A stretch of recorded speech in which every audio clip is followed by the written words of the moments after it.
Oh ya Bunda, tadi kan Bunda jelasin mengenai dosa kecil ditebus dengan ini darah hewan. Nah kalau apa atau paling enggak dengan 2 burung tekukur atau tepung Eva. Nah kalau misalnya untuk menebus dosa besar itu seperti apa Bunda? Nah, jadi kadang ada pertanyaan begini, kok dosa kecil malah harus mau dengan domba kan? Gitu. Iya. Terus dosa besar gimana? Gitu kan? Iya. Kok berat? Padahal nggak berat juga. Itu kalau yang kaya raya nggak berat 1 domba. Kalau yang nggak kuat ya burung tekukur kan 1,5 tepung Eva kan. Iya. Nah kalau habis itu selesai gitu loh. Selesai. Tapi kalau dosa besar seperti merampok, berzina itu kan pasti ada hukuman. Iya. Hukum Taurat kan mesti mengatur berzina, hukumannya kan masih ada kan. Iya. Mencuri kan ada hukumannya kan. Nah, kalau mereka dosa dan mereka lakukan itu mereka harus bertobat, benar-benar bertobat dengan broken heart ya, dengan berbuat baik, tidak mengulangi lagi. Jadi berpuasa seperti Daud kan punya dosa kan. Dengan Batseba waktu itu kan, ya istri Uria. Nah itu dia puasa 1 hari puasa, 1 hari tidak, terus ya berpuasa bertobat, minta ampunan ya. Dengan begitu dia diampuni tanpa harus korban domba pada sebagainya. Memang itu dosa besar. Memang Daud pernah mengadakan korban ya di Tawarikh 1 Tawarikh 1:16 kalau nggak salah, atau 1 Tawarikh 16 ayat 1 kalau nggak salah itu ya ayatnya. Dia memang melakukan korban, tapi bukan untuk penebusan dosa, korban rasa syukur kan beda. Iya. Jadi tujuannya untuk mensyukuri nikmat yang sudah diberikan, jadi bukan untuk menebus dosa. Jadi memang dia lakukan, tapi nah dalam wacana perspektif Kristen ini kayak dicampur, maksudnya ini untuk menebus dosa kalau korban darah itu, padahal tidak. Dalam perspektif Judaisme ada untuk apa? Untuk penebusan dosa atau untuk rasa syukur gitu. Bahkan minha itu untuk persembahan tanaman-tanaman ya, kalau panen harus diberikan kepada Tuhan lewat bait suci kan, sana banyak memang Lewi juga kan. Nah itu jadi ada perbedaan di sini, sudah ada perbedaan. That's why kenapa tadi pertanyaan kok bisa berbeda gitu kan. Nah ini memang sudah berbeda. Nanti Islam akan kita bahas ya, nanti akan saya berikan. Ini bisa kan berbeda sendiri kan. Nyatanya dalam konsep Judaisme kan tadi gudeg adalah salah satu makanan. Iya. Dalam konsep Kristen tanpa penumpahan darah tidak ada pengampunan, gitu kan? Artinya begini, satu makanan ya gudeg gitu. Tanpa gudeg ya tidak ada makanan kan bisa. Kan sepertinya seperti itu kan kalau kita analogikan ya, itu seperti itu kira-kira. Berarti sampai sekarang ini pengorbanan dengan darah itu masih berlaku di umat Yahudi gitu Bunda? Kalau tadi kan kalau Yahudi kan ada sebagian Yahudi Samaritan ya, jadi artinya Yahudi ada kelompok yang namanya Samaritan dengan Torah Samaritan ya, tapi dia punyanya Torah nggak tanah. Kalau yang umum kan dia Masoreti kan sebagian yang sekarang ini. Sebagian besar Yahudi kan memang mengimani Torah yang Masoret. Nah, kalau yang Samaritan mereka kan punya bait suci sendiri di Har Gerizim ya, di Har Gerizim, artinya di Mount, di Gunung Gerizim. Itu bait suci mereka ya, sampai sekarang mereka masih mengadakan pengorbanan gitu sampai sekarang. Namun kalau yang Judaisme yang sebagian besar memang kitab sucinya Masoret kan tidak ada, karena kan tidak ada bait suci. Syaratnya korban itu harus di bait suci. Korban darah. Pertama harus dilakukan oleh yang menjabat Imam Lewi, bukan sembarangan. Ya kan, harus ritualnya macam-macam. Kalau yang olah seperti apa harus dibakar semua, misalnya yang khatat sebagian itu harus diikuti. Kalau nggak diikuti imam itu mati. Seperti anak-anak Harun, ya, 2 orang mati karena tidak mengikuti prosedur pengorbanan korban darah itu. Jadi kalau pada Yesus kan memang dia tidak di bait suci kan, ya kan, juga tidak dilakukan oleh Imam Lewi kan, ya kan. Dan yang jelas dalam hukum Taurat kan memang tidak boleh mengumpulkan manusia, gitu kan. Jadi kira-kira begitulah. Kalau misalnya di Yahudi dan Kristen itu kan kayak ada memperingati hari Paskah, meskipun pengertian dari masing-masing itu berbeda. Memang berbeda. Jadi gini, Pesah ya atau Paskah dalam Yahudi itu, orang Yahudi itu kan dulu selama 400 tahun ini kan dijajah oleh jadi budak Mesir. Mesir. Jadi budak Mesir selama 400 tahun Yahudi. Kemudian Tuhan membebaskan kan lewat Musa. Benar. Ya kan? Itu di Keluaran 3 sampai berapa kalau nggak salah. Itu semua ayatnya jadi baca semua kronologinya. Itu kan ada ritual penyembelihan ya Bunda waktu Paskah yang versi Yahudi. Nah itu. Nah ini mau saya jelaskan. Penebusan dosa bukan? Bukan. Oh, jadi gini. Pada waktu itu kan memang sebelum orang Mesir itu dihukum oleh Elohim, oleh Tuhan, dia diberi tulah azab. Tulah. Jadi tulah pertama sungai Nil. Musa kan meminta mereka menyembah Tuhan mereka. Sembahlah Tuhan saya, itulah Tuhan yang benar. Tapi mereka nggak mau membangkang. Akhirnya Tuhan memberikan tulah. Tulah pertama kan sungai Nil berubah menjadi darah. Jadi mereka bingung mau minum kan darah kan. Terus mereka minta tolong Musa tolong, sudahlah kami sudah mau menyembah Tuhan kalian, tapi tolong minta ke Tuhanmu ini diubah lagi jadi air sungai Nil ini. Akhirnya dikabulkan jadi air, tapi habis itu membangkang sampai 9 tulah. Di situ kan sebutkan ada yang dikatakan belalang, ya kan, banyak sekali dikatakan lalat, sampai 9 tulah. Pokoknya kalau sudah belalangnya dihilangkan, jadi mana belalang mereka bingung. Nanti mereka tetap balik lagi nggak mau menyembah Tuhan Musa, dikatakan begitu. Nah akhirnya sampai sudah tidak ada Tuhan sudah tidak lihat adanya keinginan orang Mesir untuk menyembah Tuhannya. Orang Mesir. Israel kan budak orang Mesir. Semua orang Mesir menjadi budak. Ya kan? Nah kemudian tulah yang 10 dinyatakan diberikan. Musa diberitakan untuk umatnya untuk menyembelih domba. Saya akan membunuh semua anak sulung di Mesir. Dan ternak-ternak yang sulung akan saya bunuh karena sudah sekian saya beri tulah, sekian saya ampuni. Ini sekarang harus saya beri hukuman yang berat. Anak sulung mereka semua harus mati. Ternak yang hari pertama juga harus saya bunuh, gitu kan? Nah, tapi sebelumnya kamu lakukan kayak orang-orang Israel, ya kan? Sembelihlah domba, ikat dulu, kemudian kamu sembelih tengah malam kalau nggak salah, kemudian darahnya kamu bersihkan di pintu. Orang Israel kan ketakutan harus menyembelih domba, karena apa, waktu itu domba itu binatang yang dikutuskan, dituhankan oleh orang-orang Mesir, ya kan? Nah, kemudian seperti begini, Mbak Ririn berani ke India menyembelih sapi, wah bisa dimarahi orang. Jadi itu kan binatang yang disucikan, ya. Nah, sama juga misalnya gini, anak saya pernah ke India ya.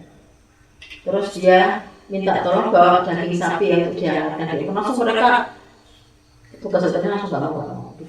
Anak saya lupa bahwa orang itu mensucikan sapi kan.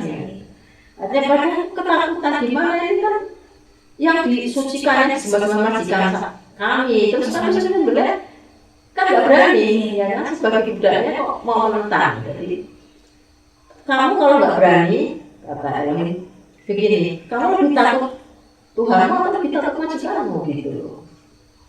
Kalau kamu lebih takut Tuhanmu, laksanakan. Kalau kamu nggak menerapkan darah domba, berarti kamu nggak takut, kamu juga akan saya bunuh anak. Berarti kamu sama dengan orang Mesir, gitu kan? Anak sulungmu juga akan saya bunuh.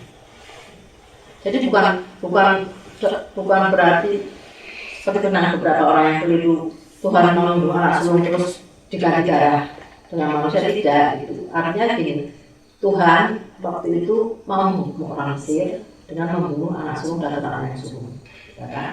Nah, setelah itu dilakukan, kan sudah tengah malam dilakukan. Betul, pagi-paginya semua orang Mesir bergabung. Anak sulungnya meninggal, anak sulung pada mati, anak sulung meninggal. Karena mereka bergabung dong. Kesempatan Musa membawa lari orang Israel kalau di situ disebutkan 600.000 Musa anak perempuan dan anak-anak ya. Wanita dan anak 600.000 kalau nggak salah jumlahnya. Lari kan, lari. Setelah bergabung mereka berkata dulu, ini orang-orang Israel sudah pergi gitu kan majikannya. Oh ya kita kejar gitu kan. Dikejar dengan tentara pakai kuda dan yang karena lama-lama kejar juga mereka jalan kaki. Ya. Jadi itu jadi tanggal 14 Nisan. Itulah pesta Yahudi namanya pesta. Dalam kita disebut dengan Paskah, kita disebut pesta. Artinya Passover melewati. Mereka itu sudah merayakan begini. Begitu sampai Laut Merah kan, kalau nggak salah pernah terus kan di Musa kan gimana sudah mau datang orang Mesir, tahu-tahu sebanyak setahun kan akhirnya pakai tongkat itu kan, akhirnya mereka itu meninggal. Nah, peringatan ini merupakan peristiwa yang sangat apa ya luar biasa bagi orang Mesir, bagi orang Israel. 400 tahun dijadikan budak. Nah, kita bersama. Sekarang bebas gitu loh. Kan senang sekali. Karena makanya Tuhan mengatakan aku yang membebaskanmu ya. Sebagai menebus dengan menyelamatkan kamu dari Mesir itu kan gitu. Nah, berarti kalau versi Yahudi itu penyembelihan domba ini untuk rasa syukur gitu. Ya, dan itu diperintahkan. Itu ada ayatnya. Jadi untuk memperingati kemenangan ini, syukur ini, setiap orang Israel diperintahkan untuk menyembelih domba sebagai rasa syukur. Bedanya kalau domba untuk apa? Kalau domba untuk korban penebusan dosa atau keselamatan kan harus dibakar semua atau ada yang sebagian untuk Imam Lewi ya untuk dibagikan. Kalau domba Paskah harus dimakan satu keluarga dan handai tolan sampai benar-benar habis. Jadi tidak ada kaitannya sama sekali dengan penebusan dosa. Kalau Pesah saya kan pernah diundang ya, Pesah itu makan. Jadi nggak ada kaitannya dengan penebusan dosa sama sekali. Itu benar-benar rasa syukur karena mereka bebas dari perbudakan. Jadi kalau dikatakan Kristen menganggap Paskah ini sebagai domba Paskah, itu sebagai domba Paskah untuk menebus dosa, ya kan? Ya. Karena matinya anak, saya nggak tahu persis, tapi yang jelas dalam perspektif Judaisme tidak ada kaitannya dengan penebusan dosa sama sekali. Itu benar-benar murni ya, murni. Ada ayatnya kalau nggak salah coba ayatnya kalau untuk Paskah ya, Keluaran 12:46. Perintahnya begini. Paskah itu harus dimakan dalam satu rumah, juga tidak boleh kau bawa sedikit pun dari daging itu keluar rumah. Kan beda kalau korban darah kan di bait suci. Satu tulang pun tidak boleh kamu patahkan. Itu ayat berapa? Keluaran 12:46. Ya kan? Ya. Jadi beda kalau penebusan dosa kan harus di bait suci, harus Imam Lewi kan gitu kan. Kalau ini kan tidak. Kemudian perintah lagi Ulangan 16:4-5 ya. Janganlah terdapat padamu ragi di seluruh daerahmu 7 hari lamanya, dan dari daging hewan yang kau sembelih pada waktu petang pada hari pertama janganlah ada yang bermalam sampai pagi. Pokoknya harus habis. Engkau tidak boleh mempersembahkan korban Paskah di salah satu tempat yang diberikan kepadamu oleh Tuhan Allahmu. Kemudian kalau korban bakaran kan beda ya. Kalau korban bakaran kan misalnya nih korban penghapus dosa misalnya. Salah satu syaratnya begini ya, salah satu syaratnya. Tetapi setiap korban penghapus dosa yang dari darahnya dibawa sebagian ke dalam kemah pertemuan untuk mengadakan perdamaian di dalam tempat kudus, janganlah dimakan, melainkan dibakar habis dengan api. Beda kan? Karena ini penghapusan dosa ritualnya beda, harus dibayar suci, harus Imam Lewi dan sebagainya. Kalau Paskah itu benar-benar menikmati. Kenapa domba? Ya waktu itu kan untuk memperingati bahwa dombanya orang yang disembah nggak bisa apa-apa gitu loh. Ya kan? Maksudnya Elohim kan Tuhan menantang orang-orang Israel. Kamu lebih cinta mana? Lebih patuh orang orang Mesir. majikan orang Mesir atau Tuhanmu? Tuhanmu. Sekarang nantang orang Mesir itu kamu tantang dengan kamu taruh darahnya di pintu Darah domba. darah domba. Kan kayak nantang gitu Iya, kan? iya. Orang itu Tuhanmu yang seperti Mbak Ririn kalau ke India. Iya. Nantang orang Hindu dong kalau sembelih ditorehkan darah sapi bisa dimarah-marahin kan gitu. Iya. Tapi mereka kayak menunjukkan ini loh domba yang kamu kultuskan, yang kamu sembah-sembah itu bukan Tuhan, nyatanya nggak bisa apa-apa gitu loh. Sehingga nggak bisa apa-apa. Jadi dalam perspektif Yudaisme ini, Paskah itu tidak ada kaitannya dengan penebusan dosa. It has nothing to do with atonement gitu ya. Nggak ada sama sekali hubungannya dengan penebusan dosa. Jadi kalau misalnya orang Kristen mengatakan Yesus sebagai domba Paskah, itu untuk maksudnya dalam kebaptisan mana, dalam konsep apa kan sudah berbeda kan, ya kan? Iya. Kan tidak dimakan juga dagingnya kan. Itu jadi Paskah ini sudah berbeda makna antara Yudaisme dan Kristen. Itulah kenapa berbeda tadi kan Mbak tanyakan. Iya. Kenapa berbeda? Ya karena memang si Yudaisme mengatakan seperti ini sesuai dengan yang tertulis di Taurat. Kristen punya perspektif yang lain Iya. gitu kan. Kalau di Kristen itu kan begini Bunda ya. Pokoknya waktu bait suci itu runtuh, itu mereka udah meyakini bahwa tidak ada penebusan dosa oleh hewan kayak kambing gitu Bunda. Jadi digantikan oleh Yesus. Kayak fulfillment. Itu kan dalam perspektif Kristen ya. Iya. Kalau orang Yahudi beda lagi dari Judaisme ini. Kan dulu juga pernah runtuh sekali kan oleh Raja Babel. Artinya begini. Itu juga dibangun lagi. Orang Yudaisme itu seperti kitab saya Quran. Seperti orang itu punya Alkitab. Iya. Seperti mereka tuh meyakini tanah. Seperti juga kita meyakini. Ya kan? Dalam konsep tanah memang nanti saat kedatangan Mesia, ya kan? Penebusan dosa kan memang tidak ada bukan karena ini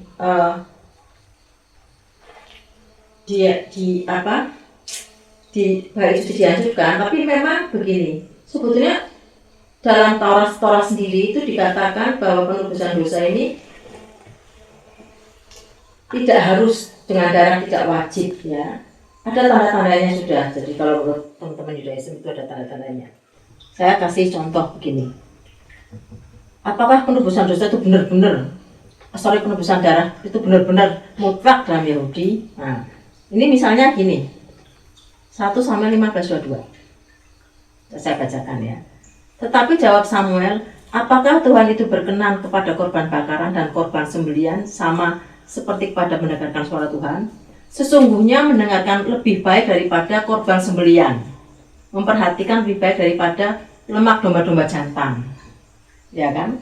Kemudian ada lagi di 2 Tawarikh 7:14 ya, hal yang sama.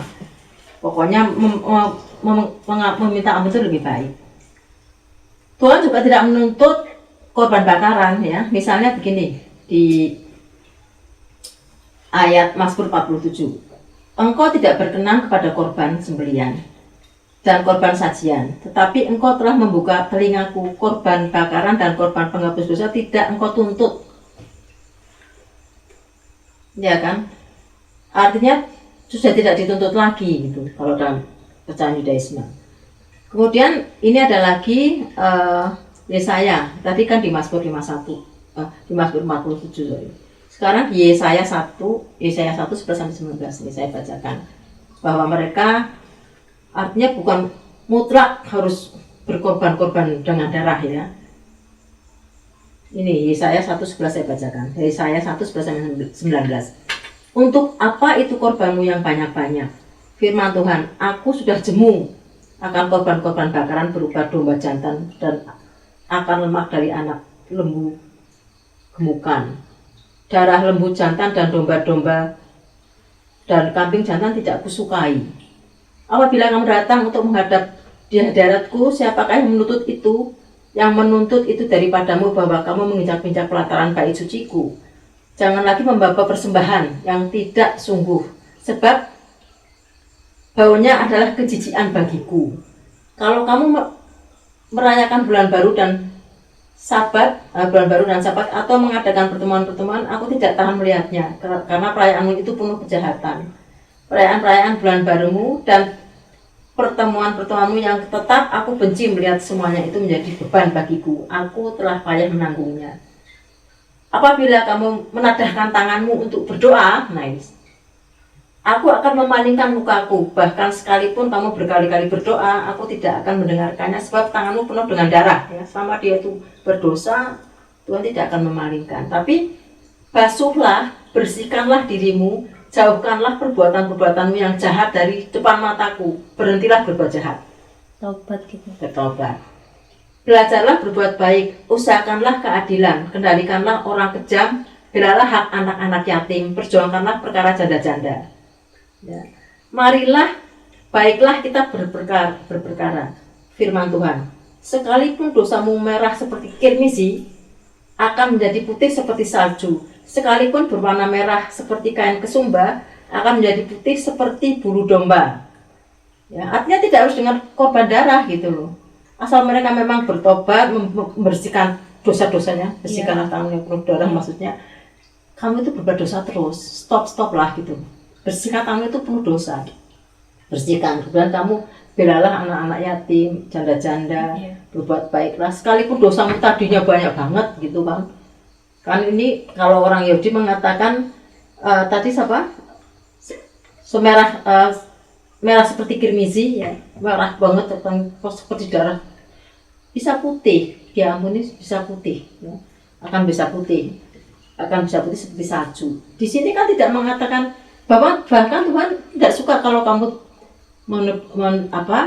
menebus darah, tapi tetap dosa-dosa itu loh lakukan. Jadi utamanya tetap harus tidak melakukan kejahatan lagi. Iya, gitu, bertobat. Jadi maksudnya dalam konteks Taurat itu tidak ada bahwa harus seperti yang dikatakan Ibrani 9:22 kan. Iya. Tanpa penumpahan darah tidak ada pengampunan. Itu bisa diampuni kok. Tadi asal kamu bertobat. Sekalipun merah seperti kirmizi akan menjadi putih seperti salju. Ya kan? Iya. Ya, yang penting dia bertobat dengan broken heart, dengan sungguh-sungguh tidak melakukan kejahatan lagi gitu.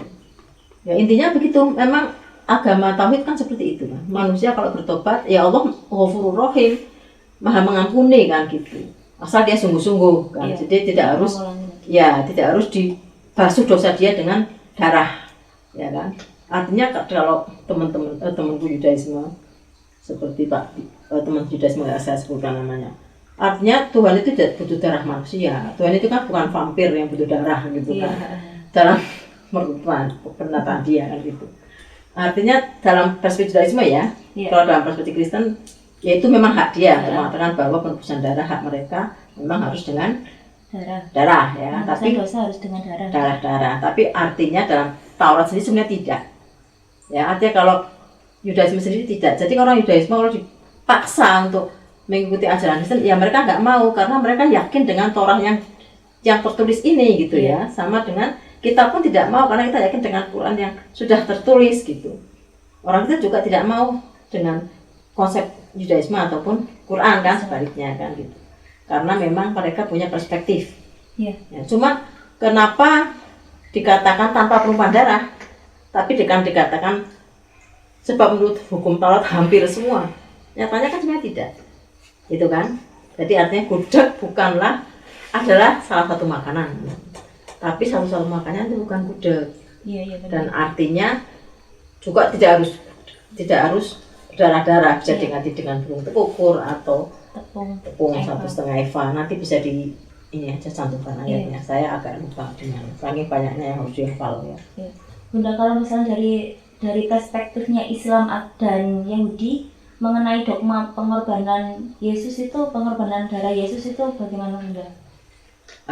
Kalau dalam perspektif Kristen sudah jelas ya. Iya.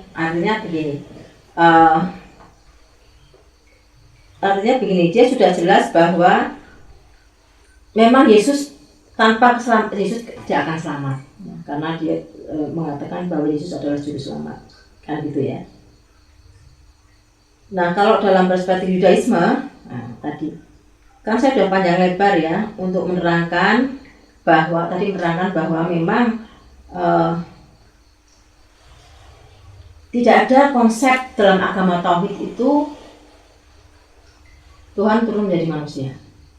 Iya. Ya, artinya dalam Yudaisme kan ada gambaran, memang ada gambaran antropoformisme ya, di mana Tuhan seolah-olah pakai jubah, Tuhan punya sayap, itu kan untuk memudahkan Tuhan berkomunikasi dengan manusia sebetulnya. Oh, itu di perspektif Yahudi. Ya, tanah kan ada kan, di Mazmur misalnya, engkau berlindung di balik aku berlindung di balik sayapmu. Kayak Tuhan itu punya sayap, bukan berarti Tuhan itu burung kan. Iya. Tuhan itu pakai jubah kan. Itu adalah untuk memudahkan berkomunikasi, karena Tuhan ini kan derajatnya sangat tinggi, kita sangat rendah. Ya kita harus, Tuhan itu merendahkan dirinya gitu. Kayak saya kalau kita mau makan kucing kan gitu kan, kita kucing ke sini kan, kucing nggak paham kan, meong kita yang merendahkan diri seolah-olah bersuara seperti kucing kan. Gitu. Itu artinya sebetulnya untuk memudahkan berkomunikasi saja, menyampaikan pesan-pesan yang Tuhan berikan gitu ya. Kalau dalam perspektif Yudaisme ya, jadi tidak pernah Tuhan menjadi manusia, karena memang Tuhan tidak berupa manusia gitu kan. Jadi kalau bertemu dengan Musa mungkin jadi kalau menurut Nabi Tofia begini, semua nabi atau orang-orang suci yang diberi wahyu itu dia punya kapasitas spiritual untuk mendengar pesan-pesan Tuhan gitu. Ya, yang tidak dimiliki oleh manusia, dan atau kadang kan lewat malaikat juga ya pesan-pesan diberikan. Wahyu itu terpendam. Ya, wahyu. Atau wahyu.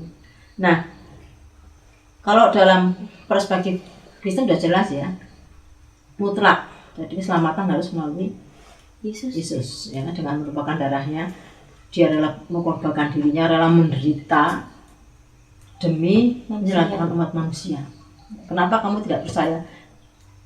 Tuhan sudah datang itu kasih kepada kamu tidak menerima kan gitu. Kan begitu kan dalam Kristen, karena memang dia sungguh-sungguh mengorbankan dirinya. Itu kan memang kepercayaan Trinitas begitu. Kalau dalam Yahudi kan tauhid sama dengan Islam. Ya tidak mungkin Tuhan tidak pernah menjelma menjadi manusia, karena Tuhan bukan manusia kan ada di bilangan itu kan sebutkan. Nah, bagaimana kalau perspektif Yudaisme memandang pengorbanan Yesus ya? Pertama begini, pertama adalah Taurat itu melarang korban manusia. Kalau dikatakan begini, tapi Yesus kan Tuhan bukan manusia.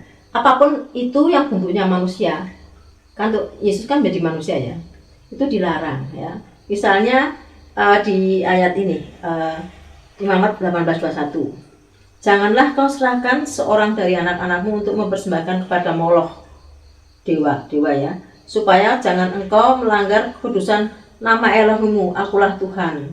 Yeremia 32:35, mereka mendirikan bukit-bukit pengorbanan untuk Baal di lembah Ben Hinnom untuk mempersembahkan anak-anak lelaki dan anak-anak perempuan mereka kepada Moloch sebagai korban dalam api ya.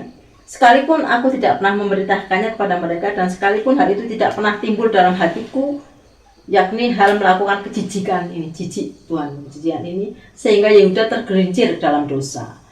Jadi dalam perspektif Yudaisme ini begini, Tuhan Elohim mereka bukan agama seperti agama-agama pagan yang dulu kan mengorbankan berdarah ya, ketika dewa mengorbankan darah anaknya, dikorbankan darahnya kan. Bukan seperti itu, Tuhan mereka itu bukan seperti itu. Dan justru Tuhan itu melarang. Ya, artinya apapun itu yang bentuknya manusia itu sudah dilarang dalam hukum Taurat. Karena itu kenapa Abraham hanya diuji untuk menyembelih anaknya kan?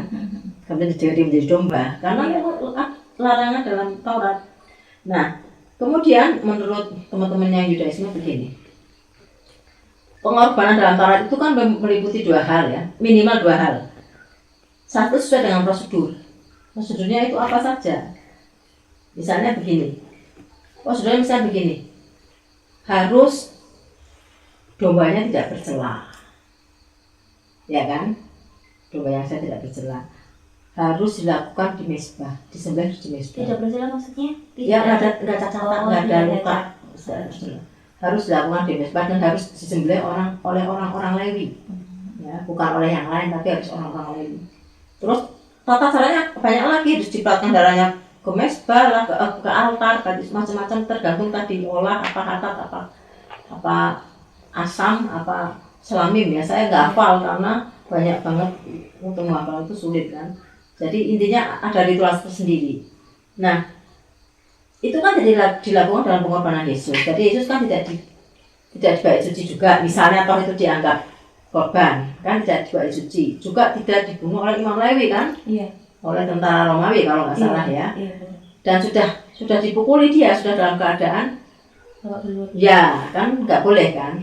Artinya tidak sesuai dengan kriteria korban dalam Versi Taurat. Nah, kemudian dalam versi Taurat itu orang berkorban, misalnya dia menebus dosa, kalau itu untuk dirinya sendiri. Jadi Mbak Ririn kalau misalnya berkorban ke bait suci misal, untuk kesalahan Mbak Ririn sendiri, bukan untuk kesalahan orang lain. Manusia. Untuk orang lain Iya, ya. orang. Artinya untuk diri sendiri, karena berdasarkan Yesaya 18:20 ya, orang yang berbuat dosa itu yang harus mati. Anak tidak turut menanggung kesalahan ayahnya dan ayah tidak turut menanggung kesalahan anaknya. Orang benar akan menerima berkat kebenarannya dan kefasikan orang fasik akan menanggung atasnya. Jadi adil gitu kan. Kalau kamu dosa ya kamu yang nanggung, bukan orang lain gitu. Ya toh. Kalau kamu baik ya kamu yang dapat kebaikan, bukan orang lain. Sementara pengorbanan Yesus dalam perspektif Kristen kan untuk menebus dosa manusia, bukan untuk menebus dirinya sendiri. Ya kan? Dan ini tidak sesuai dengan hukum Taurat dalam perspektif Judaisme, gitu kan? Nah, emang zaman dulu ada sejak Kain dan Habil ya, dia memang ada pengorbanan sejak zaman anak-anak Adam. Tapi pengorbanan itu waktu itu untuk rasa syukur. Jadi lebih ke korbannya ada kata korof kalau bahasa Inggris ya. Kalau bahasa Ibrani dekat juga korof ya. Artinya mendekatkan diri. Kata korban selamim misalnya rasa syukur itu kan mendekatkan diri kepada Tuhan. Kita ini sudah dekat dengan Tuhan supaya dekat dan kita mengorbankan apa yang kita cintai. Misalnya kalau tidak sengaja berbuat salah, dia harus mengorbankan domba atau apa. Kan ada pertanyaan juga, loh kenapa orang Yahudi kok domba nggak salah kok dikorbankan untuk menebus salah dia? Sebetulnya kalau dalam seperti Judaisme gini, supaya kamu tuh ngapok nggak buat salah lagi kan kamu terpaksa harus mengorbankan domba gitu, ya, supaya kamu jerah. Maksudnya begitu untuk dirimu gitu kan. Sama juga orang Yahudi bertanya, kenapa Yesus nggak adil dong, Yesus nggak salah kok dikorbankan untuk orang lain, kan sama juga pertanyaan itu sebenarnya hal yang sama kalau kita perbandingan kan begitu. Nah, jadi kalau dalam perspektif Yahudi begini, pengorbanan Yesus itu untuk siapa kan, bukan untuk dirinya sendiri. Jadi itu tidak sesuai dengan hukum Taurat. Ya, artinya kesimpulannya begini, menurut dalam perspektif Judaisme, mereka memang tidak menerima Yesus karena atas dasar itu tadi, atas dasar bahwa Taurat memang bukan satu-satunya yang cara untuk menebus dosa. Ada banyak cara. Mereka kan juga sembahyang 3 kali. Mereka juga puasa besar, bahkan puasanya 25 jam ya. Kalau puasa besar. Mereka kan juga harus selihot ya, berdoa terus, artinya banyak hal yang dilakukan seperti kita juga. Ritual-ritual yang harus mereka lakukan ya. Harus menghadap kiblat juga. Salah satu ciri agama Taurat kan kalau sembahyang kan menghadap kiblat. Jadi kalau orang Yahudi kan menghadap Yerusalem, kita menghadap Ka'bah. Bukan berarti kita menyembah Ka'bah. Kalau orang Yahudi paham, kita adalah untuk kesatuan aja, untuk kan semua ada prosedurnya kan. Jadi untuk keseragaman. Jadi bukan berarti kita menyembah Ka'bah. Jadi kalau orang Yahudi kita sholat kiblat, mereka paham seperti juga mereka lakukan. Hanya bait suci mereka sudah dihancurkan gitu. Tapi tetap mereka menghadap ke bait suci walaupun tinggal tembok barat yang tersisa kan gitu. Ya, jadi itulah ciri agama tauhid. Ya, beda dengan trinitas. Ya, jadi kalau dipaksa-paksa ini trinitas, itu tauhid ya nggak bisa, loh. Konsepnya dasar imannya sudah berbeda gitu ya. Artinya gini, ini fondasi iman penebusan dosa menurut Paulus dalam Ibrani 9:22 itu dasarnya Taurat. Ya kan? Kan tadi disebutkan tanpa penumpahan darah hampir semua dosa dalam Taurat harus disebut dengan darah. Tanpa penumpahan darah tidak ada pengampunan kan? Iya. Tapi Yahudi sendiri tidak begitu gitu loh. pengorbanan itu hanya untuk dosa yang tidak disengaja, dan itu bisa diganti, tidak harus berdarah gitu, bahkan diganti tepung bisa. Dan kalau dosa yang lain, ya harus bertobat, harus. Tapi seperti yang sebenarnya saya, dan Tuhan kan sebenarnya tidak berkenan juga dengan kalau kamu berkorban. Dia lebih suka Tuhan itu kamu mendengar berita Tuhan daripada kamu korban kalau harus milih gitu. Ya, jadi tidak benar kalau dalam. That's why orang Yudaisme tidak mengimani apa yang diimani orang Kristen. Gitu. Karena mereka memang tidak begitu, gitu. Ajaran kami tidak seperti itu, gitu. Sementara ajaran Kristen, ya memang kasih Tuhan itu harus turun dengan menebus darahnya. Karena orang itu berdosa harus kalau meja kotor harus dilap dengan air yang bersih. Kan? Jadi manusia itu tidak berdaya tanpa adanya darah yang ditumpahkan oleh Tuhan yang turun ke bumi. Kalau dalam tauhid kan selama kita berbuat baik, sekalipun dosa kita besar kan, dalam Islam, Allah kan Ghafurur Rahim. Kalau kamu bertobat kan Allah mengampuni gitu kan. Asal kamu bertobat betul, nggak berbuat lagi bertobat, enggak, itu sungguh-sungguh bertobat. Sama seperti Yesaya tadi, Yesaya 1. Sekalipun dosamu itu merah kirmizi akan menjadi putih seperti salju. Kalau kamu berbuat baik tadi, ya kan, basuhlah, basuhlah tanganmu yang kotor, hentikanlah semua perbuatan dosamu itu gitu. Jadi tidak harus dengan darah gitu ya. Jadi tahu bedanya ya Mbak ya di sini. Iya. Mbak Lili. Iya. Nah, kalau dalam Islam kan jelas memang tidak boleh membunuh manusia. Dan dalam Islam kan memang tidak ada juga kepercayaan bahwa Tuhan turun ke bumi, karena Allah itu kan Maha Agung, Maha Tinggi, ya kan? Seperti apa kalau misalnya kok Tuhan nggak turun ke bumi kan? Ada cerita sebenarnya begitu. Sebenarnya kalau juga bertanya kok Tuhan turun ke bumi kan, gitu kan? Memang ini kan tadi yang saya katakan tidak bisa dipaksa. Konsep Trinitas masuk ke tauhid, tauhid masuk ke Trinitas. Karena dalam konsep tauhid ini kan Tuhan itu Maha Agung, Maha Tinggi. Kalau dia turun ke bumi kan, dia sebagai manusia kan dia makan minum, dan sekarang itu sudah bukan sifat Tuhan gitu yang butuh makan dan minum ya kan. Kalau dalam konsep Islam dan Judaisme, jadi Tuhan ini Maha Agung, dan dia sebagai presiden dia nggak perlu repot-repot. Dia hanya menyuruh, ibaratnya gitu, mengurus banyak. Nah, berarti kan yang diutus ya. Dewa disebabkan melalui malaikatnya. Ini adalah konsepnya memang konsep keadilan ya. Kalau dalam Islam dan Judaisme itu adil. Pokoknya kamu berbuat baik ya dibalikkan untuk kamu berbuat jahat ya jahat untuk kamu. Bagaimana kamu nanti diampuni dosanya tergantung kamu gitu. Iya. Ya, tapi dalam Kristen itu konsep dasar imannya kan itu pengampunan dosa dari Tuhan Yesus maupun darahnya. Ya. Itu dari dalam Islam jelas memang tidak, karena memang Islam juga tidak mengatakan, dalam Quran juga disebutkan kan Yesus tidak dibunuh. Yesus tidak dibunuh, tidak disalibkan. Ya, sesuai dengan An-Nisa kalau nggak salah 157 kan, kalau nggak salah ya. Artinya begini, dengan mengatakan bahwa Yesus tidak disalib dan tidak dibunuh, itu mengandung implikasi bahwa dalam Quran ya, mengandung implikasi bahwa Quran tidak mengakui adanya Pengorbanan dosa dengan darah. Ya, gitu. Dan pertama Islam tidak mengakui adanya Tuhan yang turun ke bumi, dan tidak mengakui adanya penebusan darah, dosa-dosa dengan darah gitu. Jadi cukuplah dikatakan mereka tidak benar. Jadi memang tidak ada. Ya. Dan berarti tidak ada konsep penebusan darah menurut Quran. Itu sudah jelas kan? Ya. Nah, jadi pernyataan itu sudah merupakan indikasi bahwa tidak ada konsep penebusan darah. Karena memang Islam tidak mengatakan Yesus tidak disalib, tidak dibunuh oleh mereka. Ya kan? Kecuali orang diserupakan. Berarti tidak ada konsep penebusan darah dalam Islam, betul kan? Nah, itu. Maksudnya implikasinya itu ke sana. Pernyataan Quran itu mengandung implikasi ke sana. Jadi Islam dengan Judaisme sama sebagai tauhid ya, sebagai tauhid. Dalam hal ini Kristen sebagai Trinitas. Jadi Maha Tunggal dengan Tiga yang Tunggal. Yeah. Nah, ini memang sudah saya katakan berkali-kali kalau saya berdebat dengan teman-teman yang Kristen, you cannot impose, ya kan? Kamu nggak bisa impose Trinity ke tauhid ke Trinity, bahwa Trinitas juga tauhid.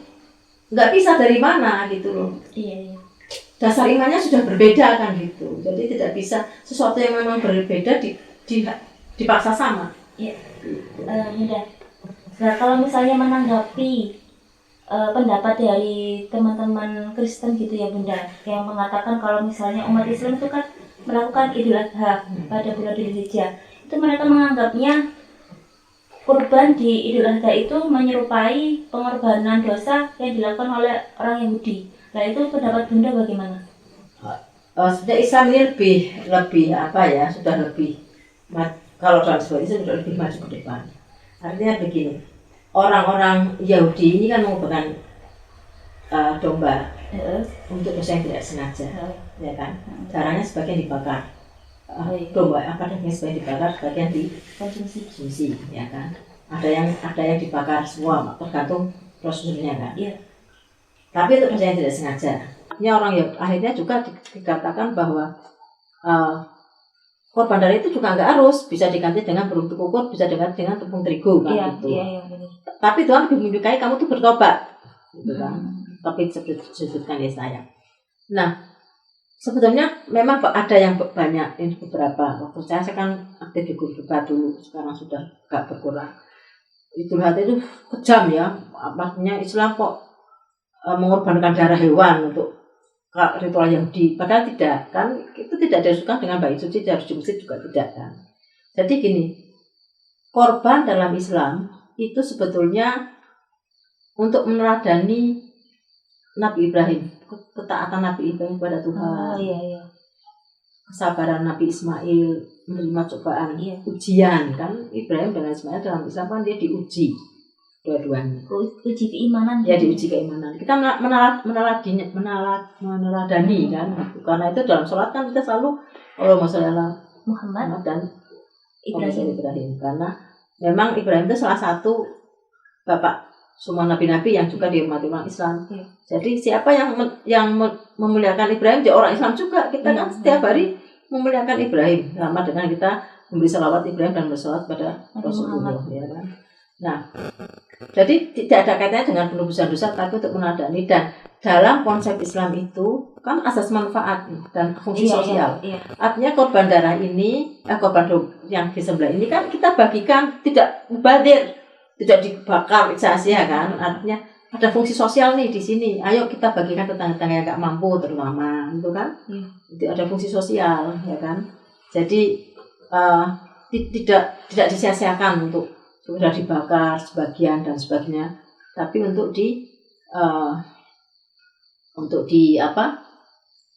dinikmati bersama. Jadi ada fungsi sosial dan ada kebersamaan di situ ya, kebersamaan. Jadi yang tadinya nggak pernah makan daging juga menikmati daging. Jadi tetangga merasa dihargai, oh ya saya mendapat ini gitu kan. Nah itu. Jadi kira-kira itu di situ Mbak. Jadi tidak benar bahwa korban dalam Islam itu korban darah, tidak.